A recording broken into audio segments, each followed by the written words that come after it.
And then are you like founder of Cure PNW? I'm one of the original. I'm one of the original team members. We received in 3 years ago, right? 2024, 23, 22, 2022. We received a federal grant from the Department of Homeland Security. Mm-hmm. They have a new branch when Biden came in called CP3, which stands for the Center for Prevention Programs and Partnerships, that looks for community-based ways of interrupting political violence. So we got a grant, got it renewed for a second year, and hoping to have it renewed for a third year to do this work.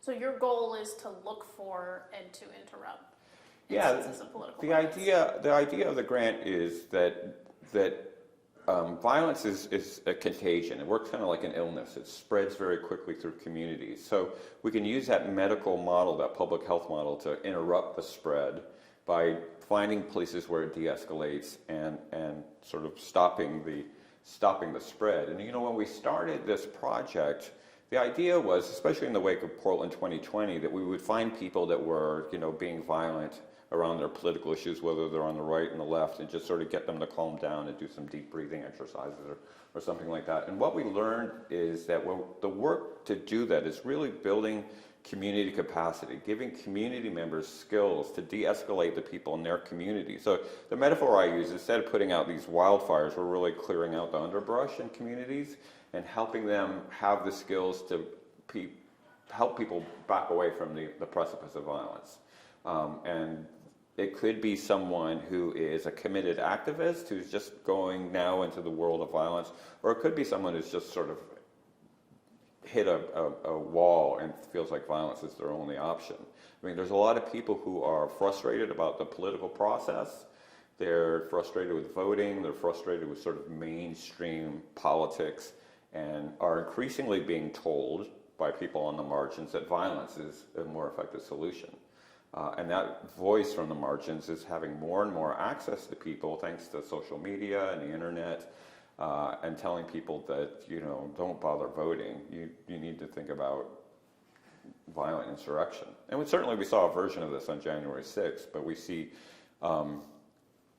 that in communities online all the time. The rhetoric around violent political protests, including targeting your enemies, has just been ramped up in the last year. So how do you take it from that space of these margins, inciting violence online, and move it to an in-person space? Yeah, that's a good question, and there's really sort of two ways you do that. One is you work in communities that are kind of at risk. So we know, for example, religion is a motivator around LGBTQ issues. Sometimes that brings people into the activist space. We know that race can be a motivating factor. So we go to communities, and we use a lot of data to figure out where these at-risk communities are. And we go into those communities and give those people, or help share with those people, skills at de-escalating within their community, including having dialogues with people who have different views than yours. I mean, we're so polarized right now. It's really us versus them. My side is good, your side is evil, and we just have so much in common. So one of the big jobs is bringing people together to recognize those commonalities and how to have these conversations where we do have shared values around things that we care. We care about democracy. We care about our kids. We care about our physical safety. Let's meet around these things and then have these conversations that are less contentious. The other thing that we do is we train what are called credible messengers. People that are credible to those who are at risk of committing violence. They might not listen to a politician or a cop or a college professor, but they might listen to their neighbor or a workmate or a family member who can help them kind of chill out a little bit. And this strategy has been really useful in reducing gang violence around the world, but especially in places like Chicago, where an OG gang member will see a young guy who's about to start our gang war and say, let's take a walk around the block. Let's talk about where this goes. You're in your feels, you're in your emotions right now. Let's take a little bit of time and talk about where this goes. And so we're training these de-escalators, these credible messengers, to be there when people in their communities are moving towards violence so they can bring them back. What would you tell somebody who might be going to a peaceful protest and knows that there's a likelihood that something might happen? I mean, this happens a lot. You're at a peaceful protest, all of a sudden somebody throws something, and then it's a riot. if you're the person standing next to the person and you realize they're getting ready to throw something, what do you do? Yeah, there is a real emotionality at protests. I attended many of the protests in Portland in 2020, and I felt myself getting caught up in it. I was there as an observer, and then I'm thinking, should I throw something? You know, it's really easy to get drawn up. And I think this is the case for many of the people that were caught up in the January 6th insurrection at the Capitol. They were just there to protest, and they got caught up in the emotionality of that. So what we're helping people do is to recognize that. We call it the lizard brain. When you're in sort of your lizard brain response, when you're in your emotional place and you make decisions based on your emotions, and not really the sort of thinking part of your brain. And so this is where we kind of have the opportunity to walk people back a little bit, to be like, hey, you know, you're going to do something that you're going to regret later. So let's take a breath. Let's take a pause before we do something that we're going to regret, and think of it as something other than violence as a way to express your grievance. And we want to acknowledge that people's grievances can be very real. What they're complaining about can be legitimate. It's this propensity for us to get in these sort of emotional states where that sort of cascades into violent behavior. There's another path you can take, and sometimes all that takes is just a brief interruption, maybe even just a breath. Take a beat and think, okay, what's a smarter way to express this grievance that I have? When you say you have to first recognize that you're in that space, how do you do that? Well, there's sort of two ways. One is you train people to recognize it in themselves. Like, when am I in my emotional state? There it is. I call it the Dr. Jekyll and Mr. Hyde switch. You know, when am I in my Mr. Hyde mode? So if we can train people to recognize that, they can self-regulate. But we can also see when people are getting overly agitated and use that as an opportunity to intervene. You know, we talk about bystander, the role the bystander can play in terms of reporting things. I mean, certainly we want people to report things, but bystanders can also, when it's safe, appeal to the person who's agitating towards violence and say, hey, let's go take a walk. Let's go get a cup of coffee, or let's go get a bottle of water before this goes off the rails. How do you recognize that within yourself, and how do you recognize that in somebody else? Yeah. You're talking about training people. Can you give a couple of the tactics that you would give people? Yeah, I mean, I think one of the tactics that we have is just asking people, hey, how are you doing? We just want to check in. Like, let's take a moment. How are you? Just take a moment to ask questions. And the sort of mantra we use is be curious. Ask people questions. How are you doing? Are you in an emotional state? You know, we just sort of check in. Sometimes just asking the question causes the person to reflect a little bit, like, oh yeah, I am getting a little hot. So just that notion of being curious can really interrupt that movement towards violent action. You gave me an interesting example earlier about a resident here in Portland that you had worked with. Do you mind restating that? Yeah, we have a hotline, and we have a hotline for sort of two reasons. One is if you've got a sort of somebody in your circle that's agitating towards violence and you're wondering what to do about it, you can call us and we'll help walk you through the process in ways that you can either find resources or de-escalate the situation yourself. But we also have people who are escalating, who are angry about the government or angry about the community they live in or feeling agitated, and they need somebody to talk to that will respect them and listen to them and maybe find the resources that we need. So we had an example, for example, of a woman in Selwood who called, who was being harassed by her white neighbors. And she was at her limit. She was thinking about being violent towards them because they weren't giving her any peace. And we talked on the phone. We talked about some of the resources that are available, including resources that the police department has around bias crimes, resources around security, and kind of connected her with those resources and said, well, we'll follow up next week. I'll give you a call next week and see how things are going. And she was very happy that we took her seriously and advocated for her and got her resources that actually ended up helping her feel safer in her neighborhood. When you're talking to somebody who's that heated, who's on the precipice of violence, what do you say to them? Well, you first start asking questions about them because you want people to feel heard. I mean, this is one of the things that makes people move towards violence, is they feel that they're not being listened to, and violence is the last chance they have to be heard. So the first thing is you want to acknowledge their grievance. and what they're going through and how hard it must be, without judgment, no matter if they're on the right or the left or wherever they are on the political spectrum. You want to hear them and acknowledge their suffering and their experience. And then you want to kind of do two things. You want to connect them to some resources that might be helpful, that will allow them to get their grievance heard by someone who can actually make an impact. It could be just, a letter to the mayor, for example. But you also want to help them regulate themselves. So, how to think about the consequences of the actions. This is sort of the exercise that we do. If you choose this path, what do you think will happen? What do you think your life will be like a year from now if you choose this path? I mean, and when I think about recent cases in the news, I'd love to have had a conversation with this fellow in Florida who was hiding in the bushes, apparently planning to assassinate former President Trump, and say, if you do this, what do you think your life is going to be like a year from now? What impact do you think this will actually have in the world? Let's have a conversation about that, because you're all ramped up, and it feels right in the moment. You're righteous, and you're ready to go and do something that you think is important. What's that going to look like a year from now? So we often have the conversation, and that again, it gives people a chance to calm down, imagine, get out of the lizard brain, and think about things in a more rational basis. And then often people are responsive to that, like, yeah, this is not going to change anything, and I'm going to end up sitting in jail. So you're monitoring a lot of the social media networks. Let's talk a little bit about what you're seeing at the national level and what you're seeing at the local level. Yeah.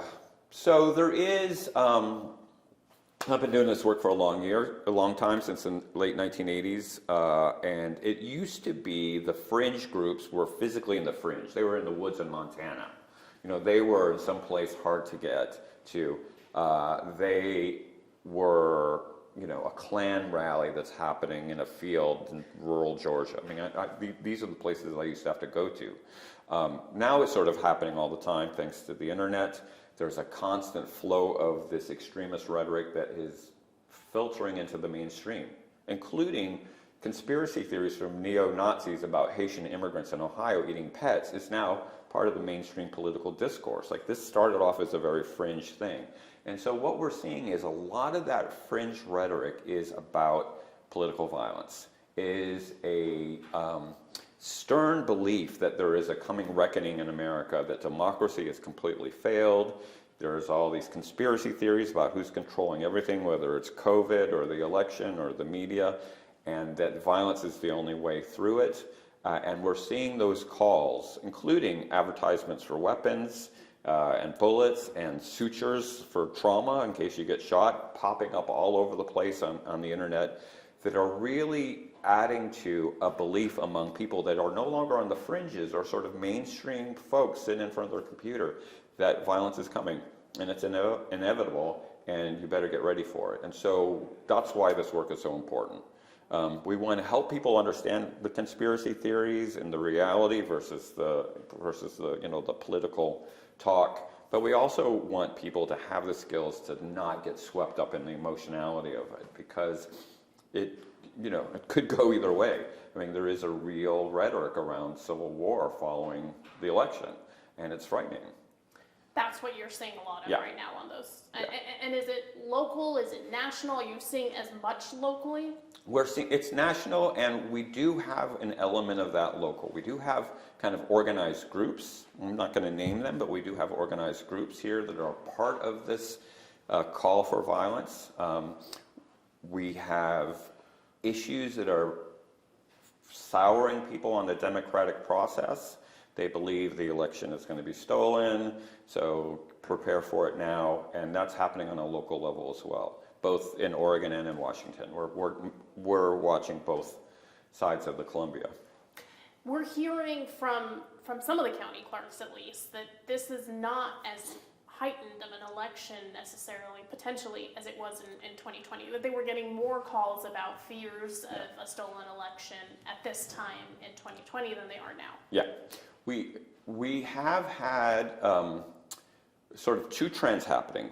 A general decline in violence and violent crimes, a a kind of breaking up of the formal groups. There aren't the sort of organized militia groups. A lot of those people went to prison after January 6th. So we don't have that structure, but we do have the sort of underbelly of the chatter that's happening. And what we know from 2020 is, about a third, and there was a survey after the election, about a third of poll workers felt threatened just counting votes or collecting ballots.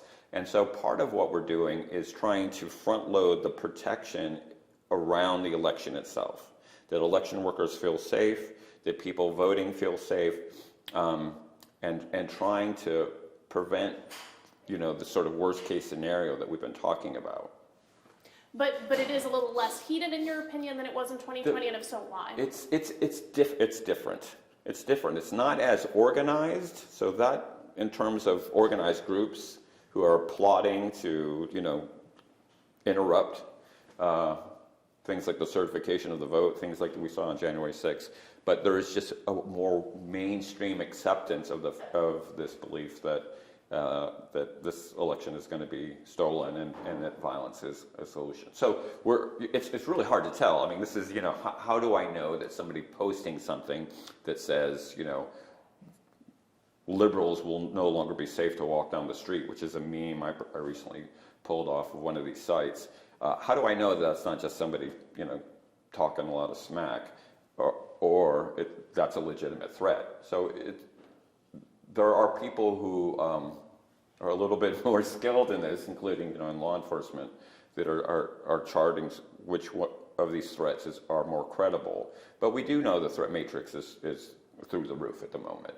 We do know that the chatter is so widespread, and it's become so. I mean, just the fact that we've had the Proud Boys in Springfield, Ohio, this weekend is evidence of how these groups are still motivated to act based on these conspiracy theories. You talked to me earlier about a little de-escalation that's happening right now, specifically in the Pacific Northwest. So while we have these national conversations going on that are heightening the political violence issues in the Pacific Northwest compared to 2020, it's a little less serious. The good news is, we're very data driven, so we keep track of protests, including protests that become violent, and memberships in militia groups and things like that. And we have seen in the Northwest a pretty significant drop.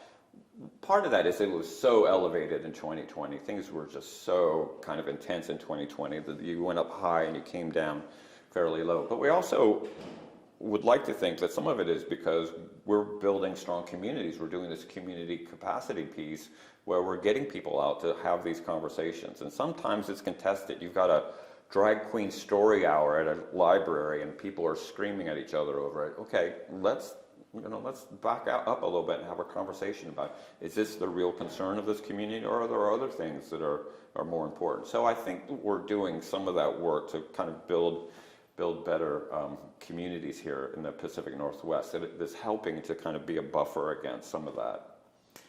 When would you expect things to become heated if they were to become heated here in the Portland area, in the Pacific Northwest? Yeah. Well, it's interesting looking at the data. I mean, there has been, or at least looking at the sort of chat that we're following, there has been a kind of an ebb and flow. For example, after the Biden-Trump debate, it sort of dropped. Because I think the people on the extreme right said, okay, this is going to be easy, we're going to win. And then as the Harris campaign gained steam, it started to ramp back up again, because now it doesn't look so easy for that side. So I think as we get closer to the election, we'll have a better sense of what the real threat matrix is, including in places where people are voting, where people are counting the votes. I think those are going to be the hot spots that we're going to have to look at over the next 2 months. Anything people should be looking out for right now, event-wise? Do you want to talk a little bit about that? Yeah, I mean, what we really want people to do is, there's this thing, if you see something, say something. Like, we want people to feel like they can report. We know from the FBI that 80% of terrorist attacks that have been prevented have been because people came forward who knew the people that were planning the attack. So we want to say that, but we kind of switch it to say, if you see something, say something to the person. Feel free to have conversations with people that you think might be kind of going off off the rails in terms of violence. Have a conversation with those folks and be the credible messenger. Be the person who can say, hey, let's think about this, where this goes. Is there a better way to express your grievance that doesn't get you in trouble, cause harm, and maybe completely backfire in terms of what you're trying to achieve? So we want to empower people with the sort of courage to have those conversations. And you have an event coming up here this weekend that will do that? We do. One of our community-based organizations, Rivers Gates Church, is having an event this weekend in Southwest Portland at their church to help people have these difficult conversations around politics, have civil conversations around things that often divide us, and where we can find sort of the common ground and the common values to go through it together. I wanted to touch on one last thing. Yeah. You mentioned earlier decentralization of some of these major groups that were causing a bit of havoc here in this area. You talked about the kind of factions on the right. Talk a little bit about what's going on with the left then. We have had, in Oregon, we've got a good swath of people representing the extreme right and extreme left. The threats of violence have been different at different times. We have seen sort of a decrease in the amount of activism. I think people who live in Portland notice that, it's not 2020 anymore.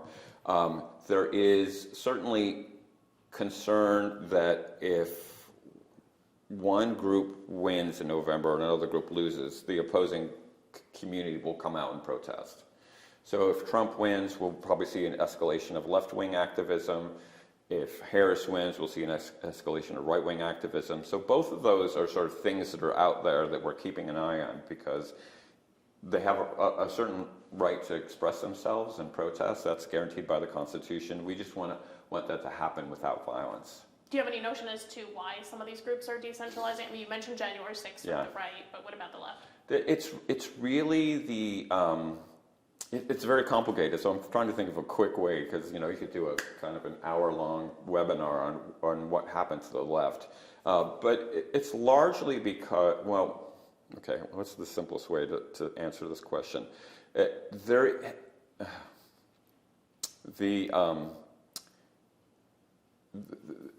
a lot of it is driven by personality and the people in the movement. The movement on the left shifted this year towards protests around Gaza, and sort of that's where the energy is, and that energy is still there, and it's going to be returning to college campuses this fall. We're going to see that sort of continue. So it's there. It hasn't really focused on national issues other than support for Israel and the Gaza-Israel conflict. So it's been sort of located off to the side, and it hasn't had a lot of other people sort of come in, because it's become very focused around this one particular issue. That's not to say it couldn't immediately sort of turn around the election and become more focused on a second Trump presidency. But sort of right now, it's sort of over here on this particular issue, and that's what's bringing the people into the people on the left. Great. Thanks so much for your time. Anything you would add that we didn't cover? I think one of the big parts of this project that has really been helpful to me is how we can respect people who have ideas and political beliefs different than ours. I'm really good at responding to somebody on Facebook who says something that I disagree with. I'm ready to go with a meme and a link to a story and a quick cut down. One of the things I've learned to do is realize that doesn't change anything. Nobody's ever had their mind changed because somebody posted something on social media and thought, oh gosh, I need to reevaluate my life. So we're kind of asking people in their own lives, in their political lives, in their personal lives, to sort of take a moment to think, okay, is this response helpful? Does this get me to where I want to go? Can I find something out about this person that I see myself in opposition with that might actually bring us closer together? And be curious about people. And I have had trolls come want to argue with me, and I'll just say, hey, so what's going on? I noticed we like the same kind of music, or I didn't like that thing that my candidate said either.